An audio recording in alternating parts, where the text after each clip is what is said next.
Welcome to Ghost Stories with yours truly, Tom MacDonald. We're gonna have to take a trip in the Wayback Machine for this one, because this happened a long time ago. The year was 2012. Thankfully, the Mayan calendar was wrong and the much publicized end of the world didn't come, but it still got weird. It still got really weird.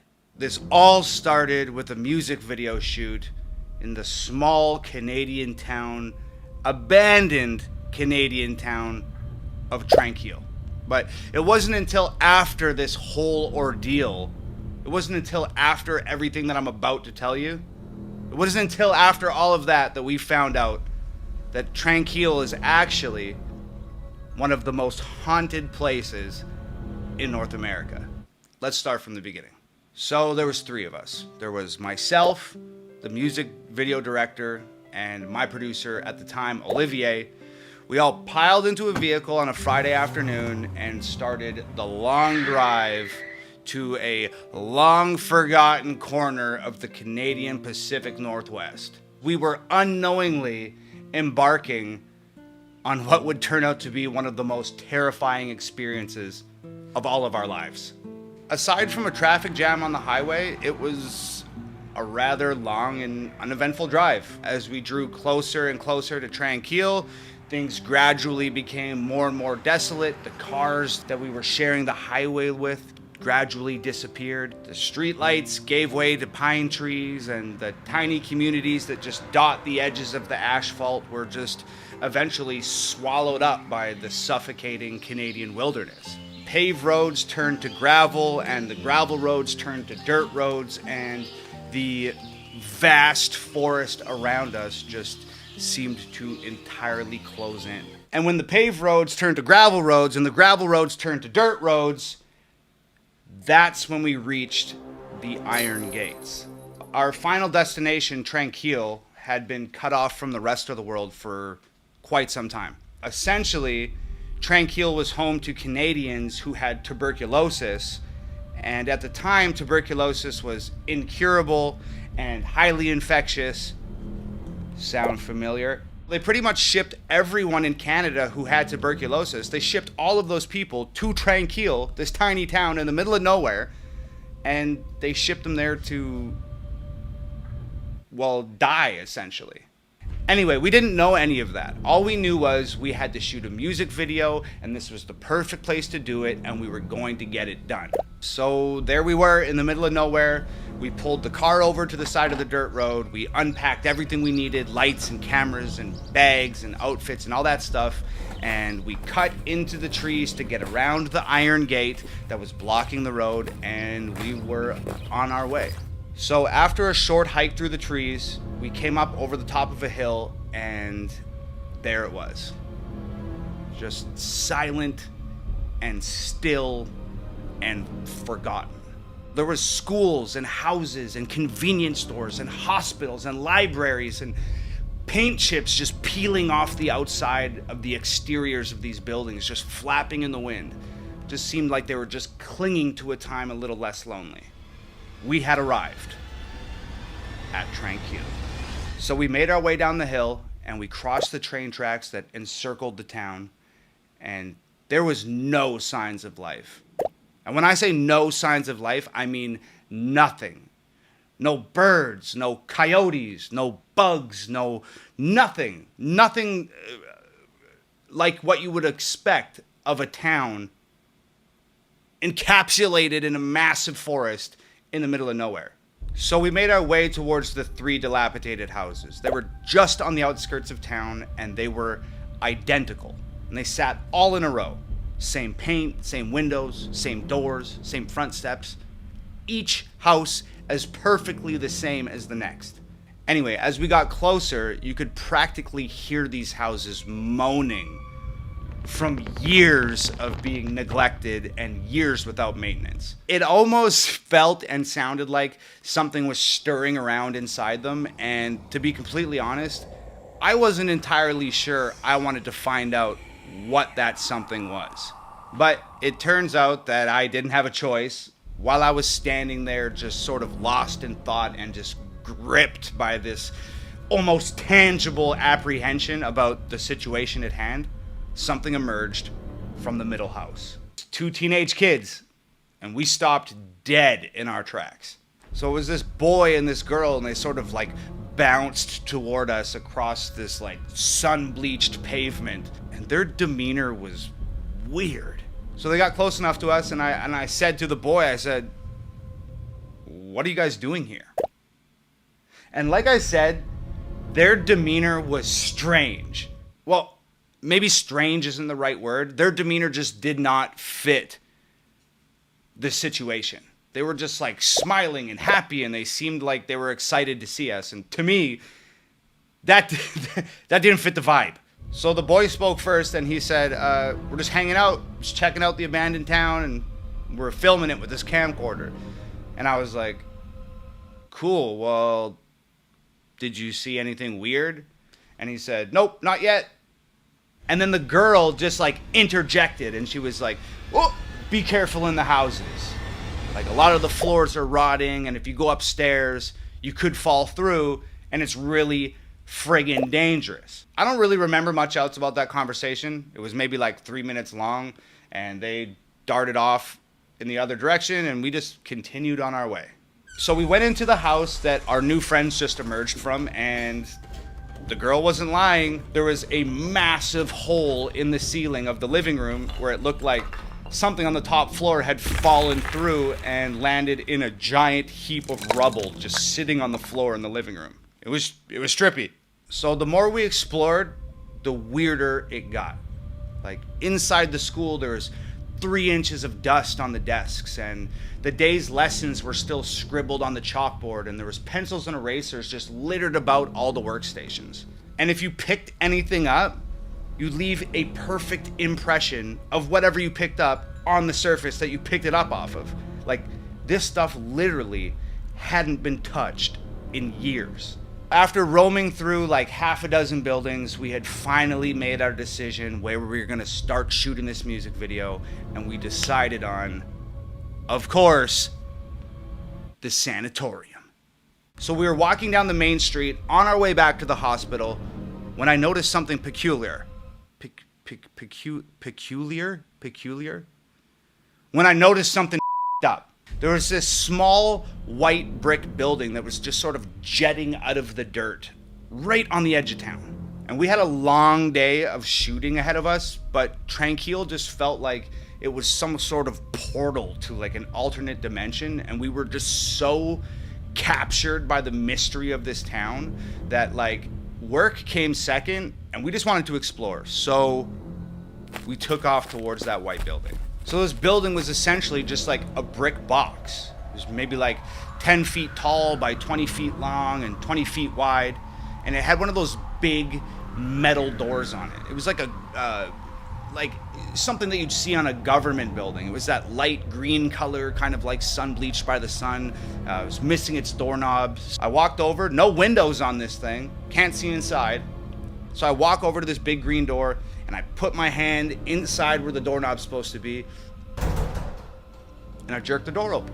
So it was dark, and it was not the type of dark that you're familiar with. This wasn't like 1 a.m. in my house dark. This was like pitch blackness. But we're here to shoot a music video, right? So we got lights.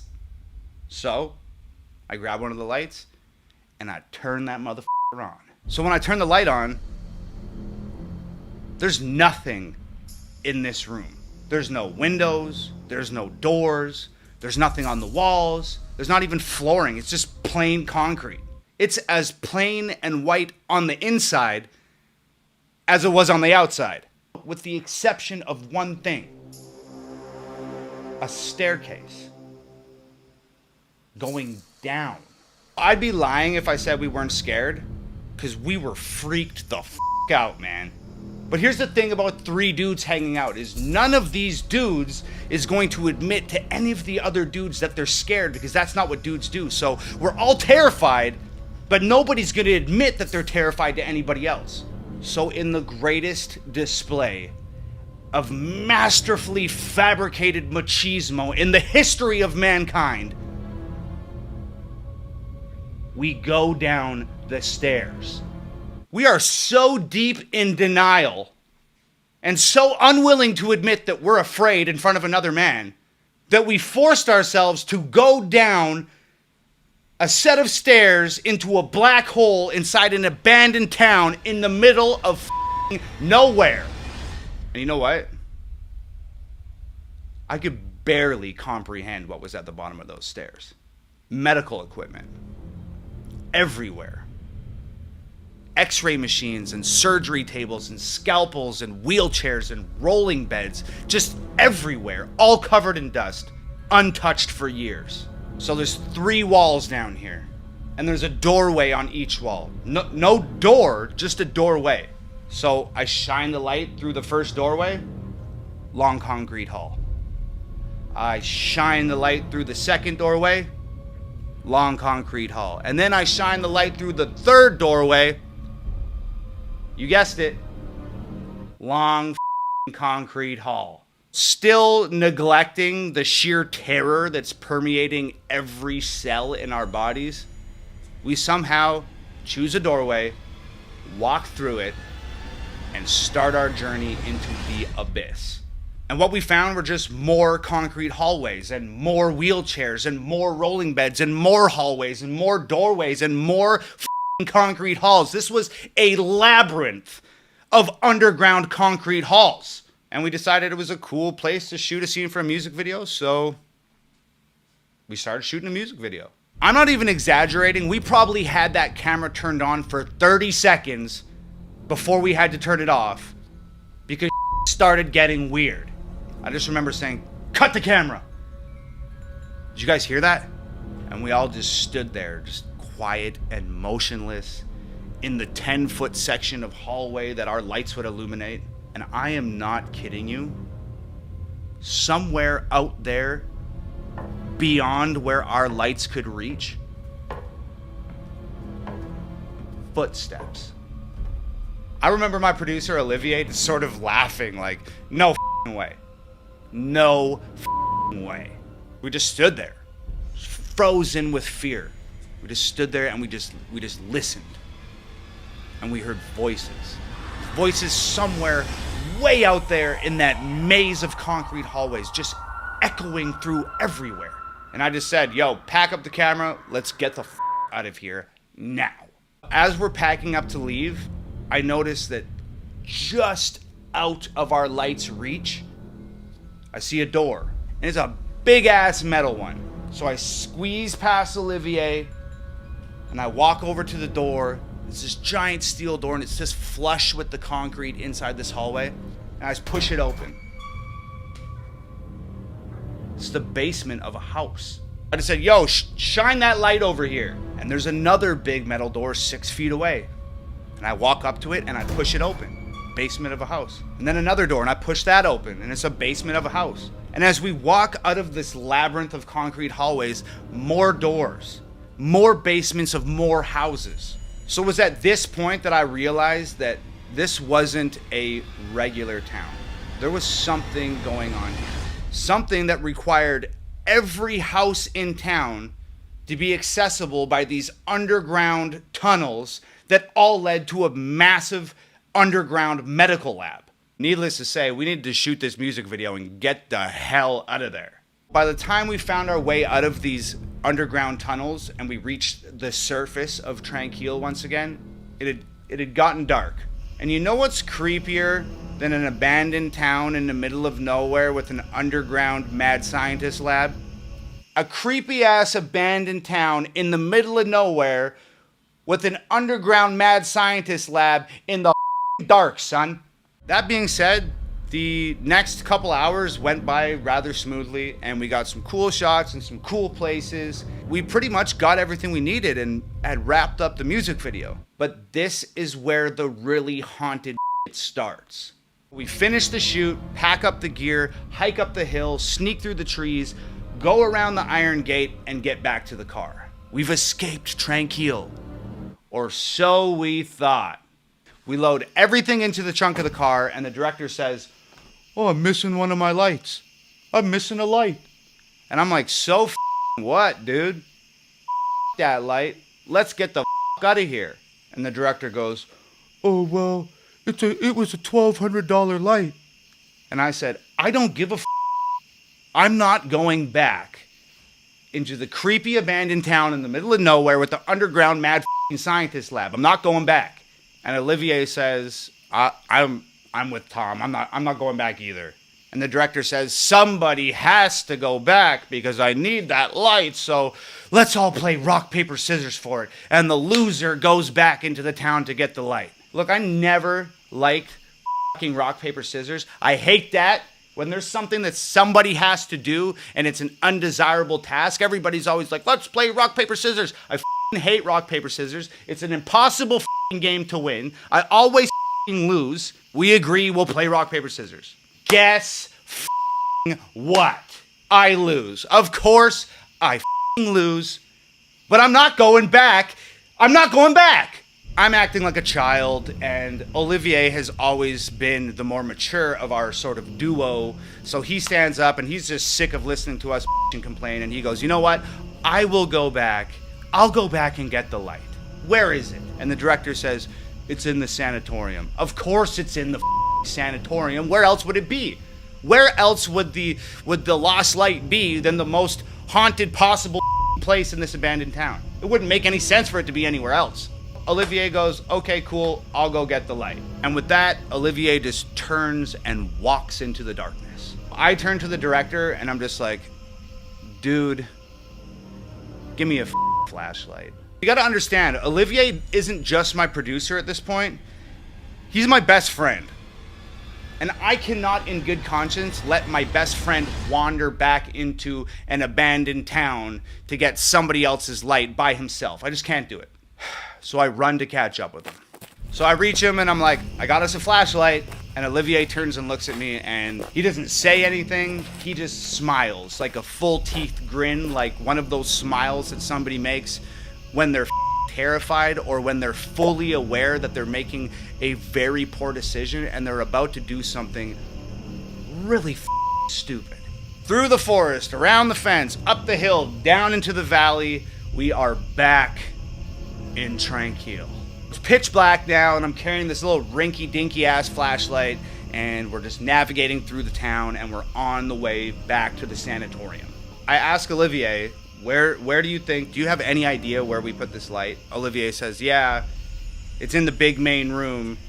I saw him put it down there. I just don't like him, so I was just gonna let him leave it there and hope that nobody noticed and we'd just drive home and we'd have a good chuckle about this later on. So somehow I managed to let out a muffled laugh because it's funny, but at the same time, it's the reason why I'm standing in an abandoned town in the middle of nowhere with a creepy ass mad scientist underground lab at like 2 a.m. We go up the old wooden stairs and push this giant creaky ass door open and step inside the sanatorium, and we're at the end of this long hallway.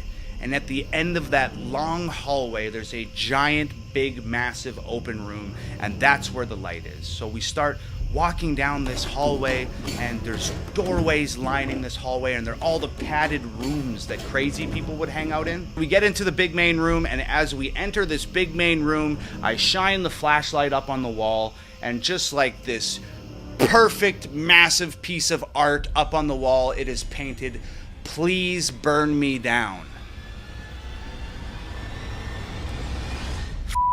Olivier says, oh, there's the light.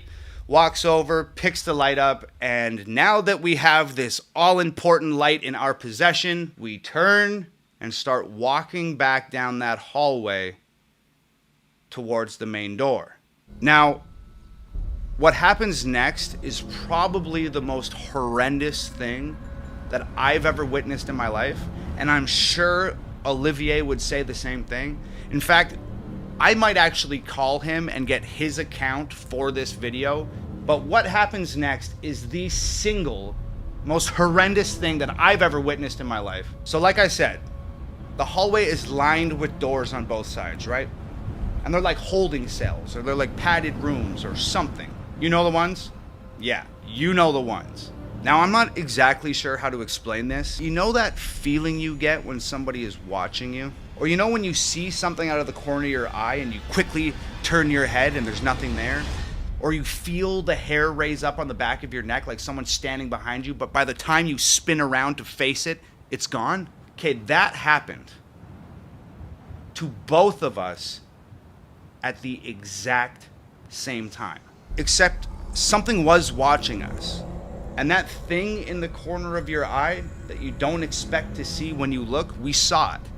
And that thing that you feel behind you when the hair raises up on your neck and you spin around, and when you spin around it's gone, it was there when we spun around. In perfect synchronization, all this shit happened. We turn and shine the flashlight into the padded room next to us, and there it is. A shadow standing up from the floor. Not a shadow cast on the floor, a shadow standing up off the floor. It looked just like a person, except it wasn't a person. It was featureless and almost transparent and massive and daunting and rigidly standing there with its arms by its sides. You can't see from where you're at right now, but I have goosebumps all over me. And at the same time, we just started to run. And we were so scared, and it was so dark.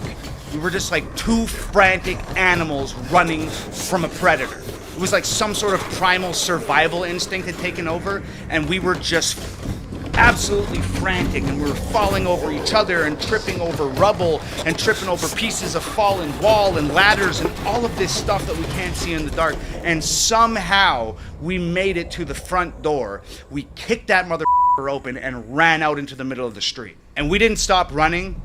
We weren't even thinking. We were just moving as fast as we could, as far away from whatever the hell that thing was, as far away as we could get. As fast as we could get there, we were going. And after running for what seemed like a marathon, we just finally stopped, and we almost collapsed on the ground, and we're just spinning our heads like a swivel from side to side, just trying to orient ourselves and gain some sort of information about where we had ran to. And I'm gasping for breath and looking around, and I'd say to Olivier, "Where are we?" And Olivier says, I don't know." And I picked a flashlight up and I flash it around and I'm looking. And that's when I have another terrifying realization, and I say out loud, "Dude, we're lost." And I mean, we're so scared, and it's so dark, and this town is so big that we've completely lost ourselves in what's transpired here. And I remember Olivier gasping, "I think the car's that way." You know, and he just kind of points out with one hand, just totally exhausted. So I turn the flashlight in the direction that he's pointing, and I shit you not, I take one step, and this flashlight flickers twice and dies. We're lost. It's dark. We have no flashlight, and there's that thing in the sanatorium. I honestly don't remember the next 30 minutes. And I don't remember the next 30 minutes because we were just running on pure adrenaline and racked with fear. But we found our way out. And this time when we crossed those train tracks and went up that hill, before going into that forest, we turned around and we looked down on Tranquil one last time. And guess what? The lights in the sanatorium were on. So we barreled through the trees and around the iron gate and over to the car. And I remember Olivier opening up the car door, and he's leaning the front seat forward and he's scrambling to try and get into the back seat of the car. And I had just had enough. I remember putting my foot on his ass and just shoving him into the back of the car, standing the seat up, jumped in, slammed the door, and I just said, "Drive." The director started, "Oh, what happened?" And I said, "Shut the f*** up and drive." So we made it back home, mostly unscathed and in one piece. But you know what the craziest part of this whole thing was? You remember those kids I mentioned at the beginning of the story? Well, when I got home, I started Googling Tranquil. And I started researching that abandoned town. And that's when I found out that Tranquil was an abandoned town where people with tuberculosis would go and live out their final days. And that's when I found out it was the most haunted place in North America. And that's also when I found out that those underground tunnels were used to remove the dead bodies from their houses without having to wheel corpses through the streets of the town and scare the shit out of all the children and everybody else living there. But the scariest thing that I found out